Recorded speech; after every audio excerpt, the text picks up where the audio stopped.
Assalamualaikum sama gaay maa leen nuyuwaat di leen ziar bu baax baax di jaajëfal gaay yëpp di leen fàttali yéen a ngi seen biir canal Omzo TV officiel ñi si jaajëfal gaay yëpp di wax ne bi dee gan nga si chaîne bi nga abonné te bës cloche de notification yi pour ngay bañ di manqué suñu yeneen i vidéo ñu ñëwaat ak yow si beneen nouvelle astuce kon ñu ko daan defee naka ngay activer mode développeur pour maanaam sa téléphone bi di gaaw pour bu xamanteni si sa téléphone dafa yéex man nga am benn paramètre sa biir téléphone yépp lay am nga activer mode développeur bi bu ko defee téléphone bi day gën di gaaw quoi su ko defee wa léegi pour loolu ñu war leen ka dañuy dem sunu paramètre te ko ki yamee si vidéo bi nga seetaan ko ba mu jeex ndax nga mën a comprendre astuce bi su ko defee léegi dañuy ñëw dem paramètre ñu wala ñu ko koy activer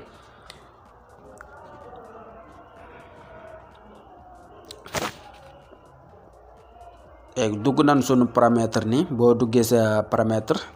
bi dee da ngaa yor yeneen am na téléphone yooyu yor da nga ñëw ba fii dina la defal à propos soo duggee à propos dina la ko gis mais bi lay ñun téléphone bi nu yor daf ni indi fii moo téléphone fii la ñu dugg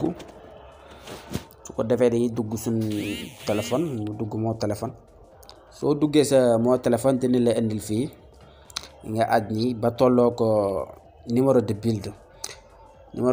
build bi foofu lañ war a activer sunu mode développeur am na yeneen téléphone yooyu yor du la indil numéro de build mais version Android la lay indi wala version build la lay indi fii quoi la lay activer fii soo ko defee léegi ñun bi numéro de build bi pour nga activer mode développeur bi da nga si appuyer plusieurs fois lu bëri daal par exemple nga def ko ni appuyer ko nga appuyer ko lu bëri automatiquement boo ko appuyer dafa lay wan na fii déjà de développeur ñun dañ ko activer quoi mais bu fekkante ne yow activer goo ko soo ñëwee da nga si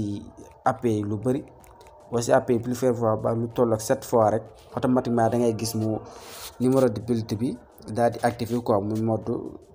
mode développeur quoi mu activer su ko defee loolu day waral téléphone bi di gaaw quoi bu dee yeneen téléphone nga yor nag man ngaa ñëw fii mu andil la version de build wala numéro de build bi dee si yenn téléphone yi tamit boo ko activer automatiquement day wan ne sa téléphone tamit day gën di gaaw quoi loolu la leen andiloon seen biir canal Omzo TV officiel di wax ne ku si abonné gul rek